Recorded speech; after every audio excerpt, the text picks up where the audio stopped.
You are listening to the Speech Space Podcast, a podcast full of tips and resources for SLPs. I'm your host, Jessica Cassidy, and this is episode 45.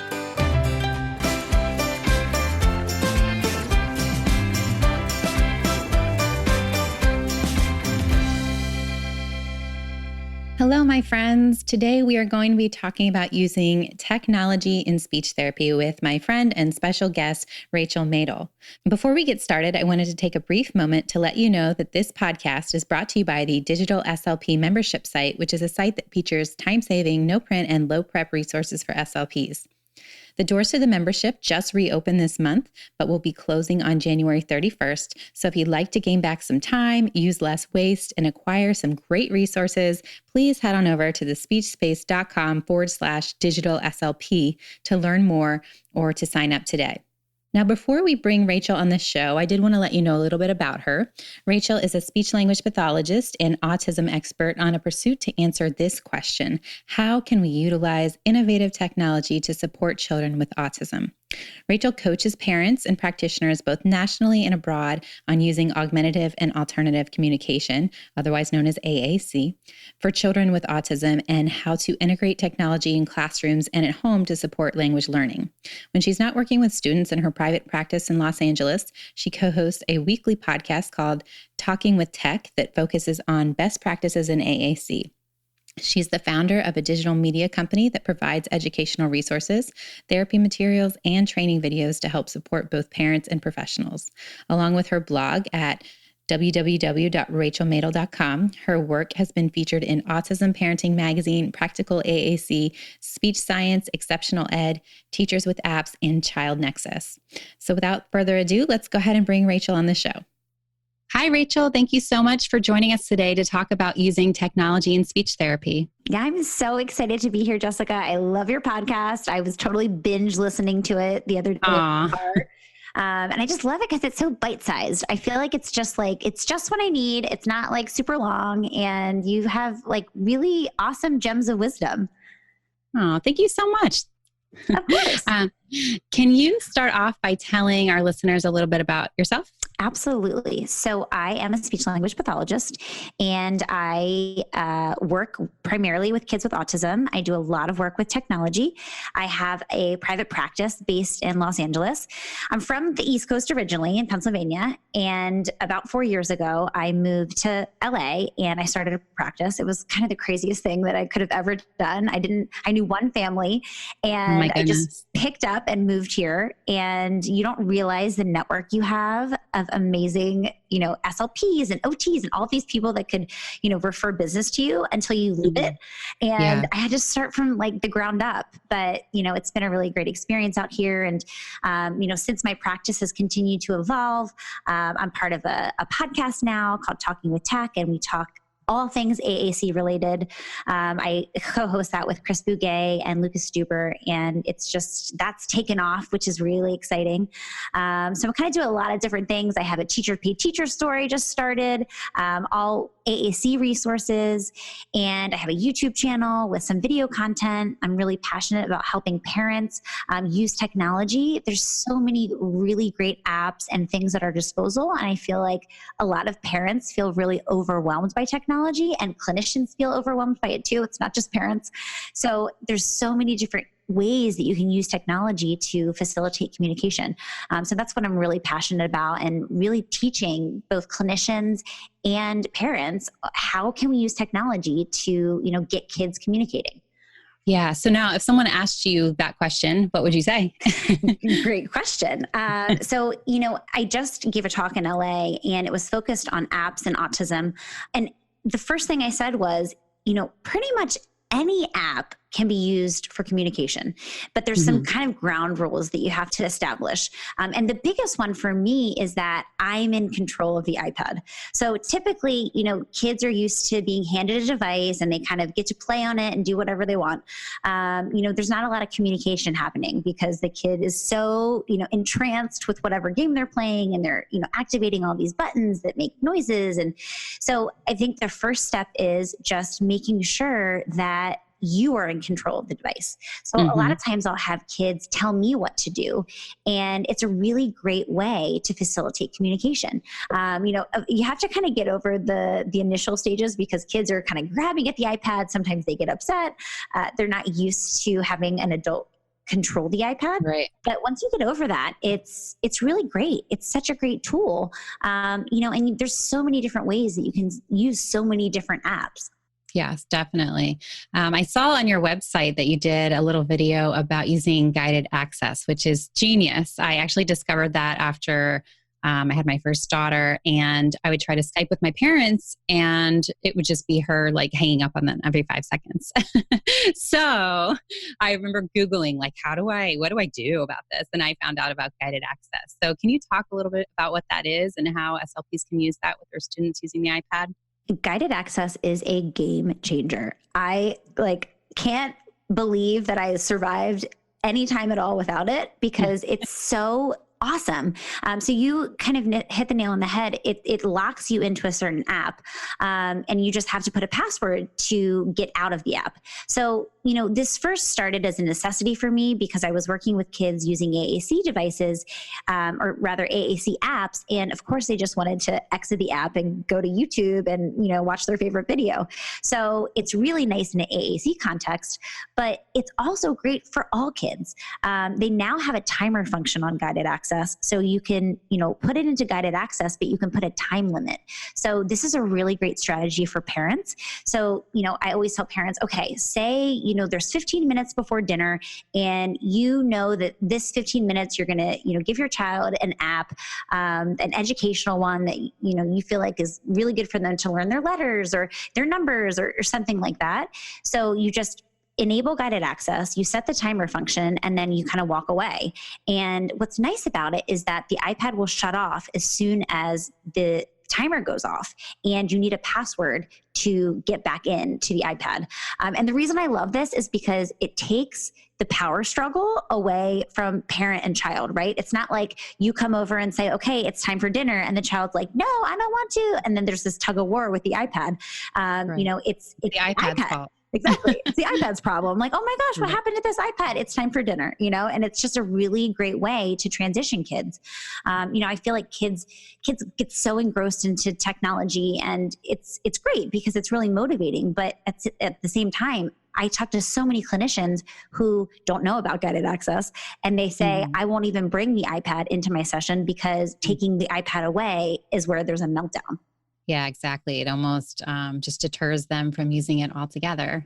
Yeah. And there's so many amazing things that you can do with technology. I don't spend my entire session using technology too. So I think a lot of people, because they know that I specialize in technology and I do so much with AAC and I'm really passionate about apps and all these things, they think, oh, well, she must use the iPad the entire session. And that's not true at all. I still use puzzles and, toys. And I think, pretend play is so important, especially for kids with autism. So I use the technology as a motivator, and for specific things that I'm trying to focus on, sometimes I'll bring the iPad out, but in those situations, it's really, really effective tool. Yeah, I kind of feel the same. I've kind of been rebranding over to the digital SLP, and I always wonder, do people just think that that's all I do? Do I just sit on the iPad the whole time? Because that's definitely not the case, but I am a big fan of using them. They definitely have their time and their place. They can be very motivating.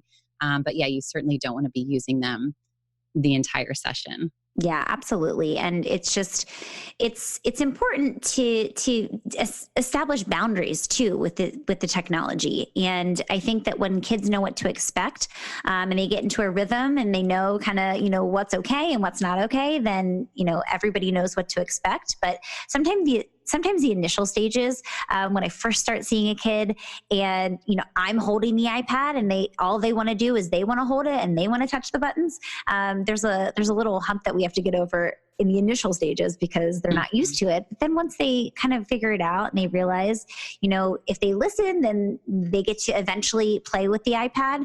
And that's kind of a caveat that I didn't mention earlier. the adult is in charge of the iPad, but then, after a 10 or 15 minute activity, I always give the iPad and say, oh, you did a really great job listening. And I let the child explore, because they have to execute a lot of impulse control and regulation to not just like grab the device and start hitting all the buttons. So the least I can do is just let them have some time at the end to kind of explore on their own.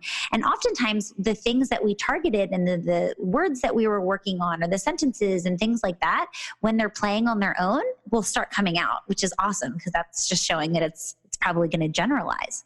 Right. Exactly. So for somebody who hasn't used many apps in their speech therapy sessions, and I'm hoping most of our listeners are familiar with the Toca apps. For something like Toca Kitchen, could you give some examples of how you could elicit language using an app like Toca Kitchen? Yes. And I was so passionate about this that I made videos on my site, which I'm sure you saw, because a lot of times I'll use an app like Toca Kitchen, and then I'll try to, I have these little sheets that I give parents for at-home practice.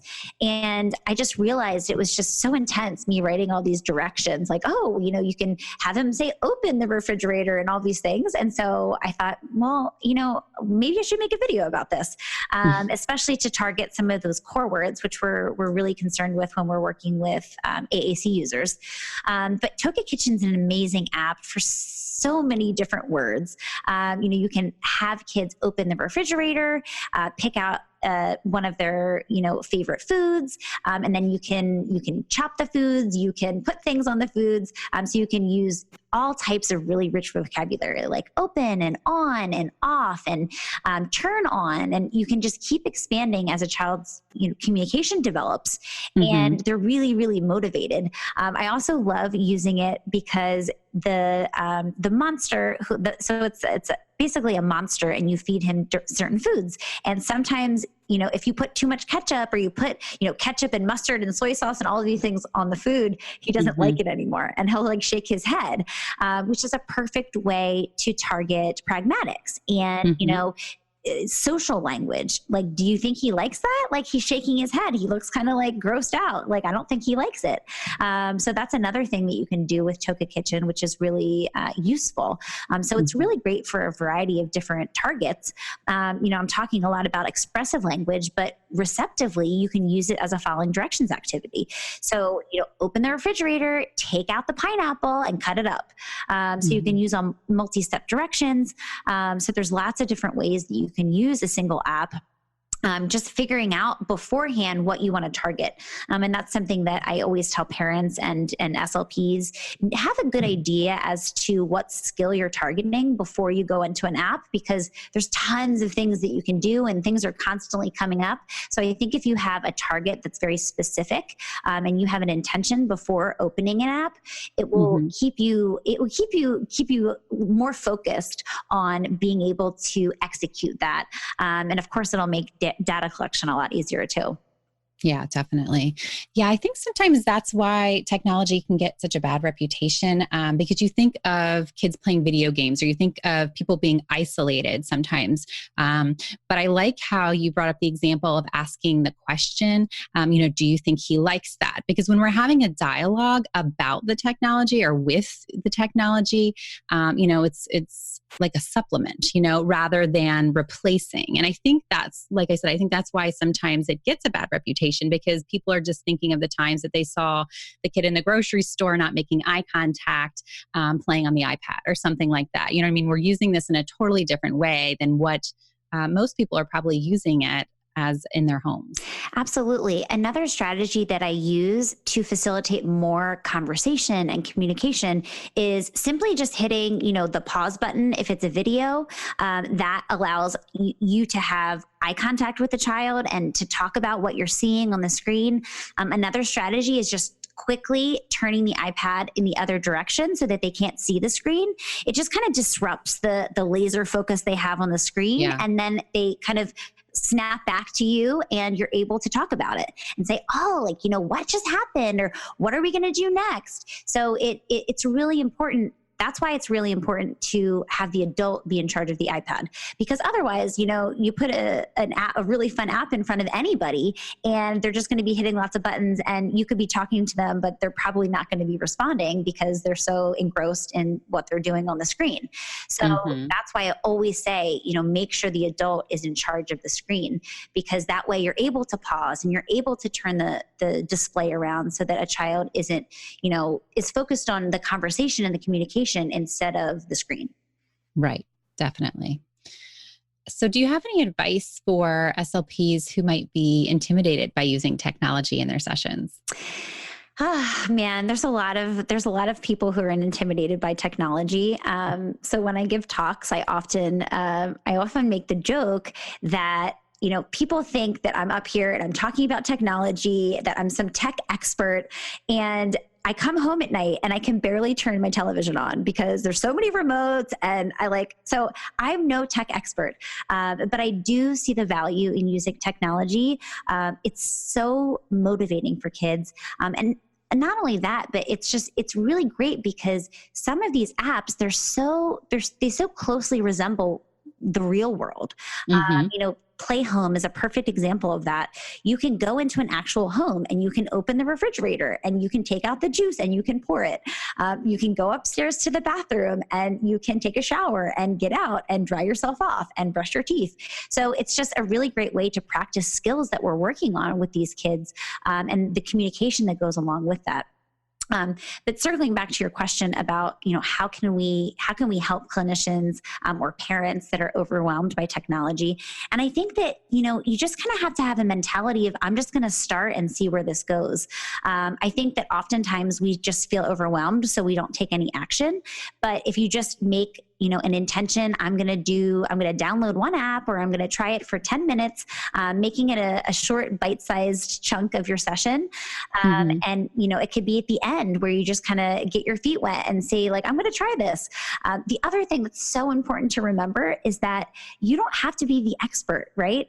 It's not this oh, there's all these rules, or I have to do it exactly right. We're not in grad school. We're not being watched by clinical supervisors. And more importantly, the kids that we're working with don't know what if we make a mistake or a misstep. So I think just kind of learning by doing is the best advice that I can give for someone who's overwhelmed, and sticking maybe with what you know, and then just kind of slowly expanding. So I think that, maybe downloading an app that you either heard maybe on this podcast or, in one of the Facebook groups that you're a part of. So just downloading something and really playing with it first, and then figuring out, okay, maybe I can ask some WH questions with this app. If you kind of think through the lens that you would normally think through, it's still language therapy, right? It doesn't matter if you're using a puzzle on an iPad or a puzzle in real life, it's still a puzzle. So, we know how to support language, and we know how to facilitate communication. And we can do that with real life objects and also with devices. So just remembering that you have the tools that you need. Right, exactly. And I really love that idea of kind of testing the waters at the end of the session, just trying it out at the end. Not a big deal. If it doesn't work out, then it doesn't work out, Exactly. All right. That's great advice. Is there anything else that you want to share with our listeners before we wrap up today? No, if you guys are interested in AAC, I would say definitely head over to our podcast, Talking with Tech. We are constantly trying to answer everyone's AAC questions. We have an amazing Facebook group that you can search, Talking with Tech. And I feel like just don't be afraid to just get started with technology. I know it feels overwhelming. And I think part of that is because it's constantly changing, but there's no right or wrong. And even when it comes to AAC, which is, even more, I guess we'll say, high stakes than just using an app during your therapy. But even with AAC, you just kind of learn as you go, and just be kind to yourself. I think a lot of times, especially SLPs, they're type A. So it's I have to do it exactly perfect, and it has to be exactly right. And I think that we just need to be kind and gentle with ourselves, that, we can learn a new skill, and And I think it's a really important skill, right? We're in an age where technology is going to continue to grow and evolve. And if we're not utilizing it, then we're really missing out on a lot of opportunities to make a really big impact in the children that we're working with. Yeah, most definitely. Those are very, very valid points and very good reasons that you should be trying to incorporate technology into your speech sessions. Absolutely. All right, Rachel, thank you so much for coming on the show today and sharing your expertise with our listeners. Yes, thank you so much for having me. I'm just so excited because, like I said, I love your podcast. So I was so honored to be asked to come on. Thank you so much. I hope that you enjoyed listening to today's show. And as always, if you like what you heard, please take a second to give a 5-star review on iTunes to help your fellow SLPs find the show. To access the show notes from today's episode, head on over to bit.ly/techinspeech. So that's bit.ly/techinspeech.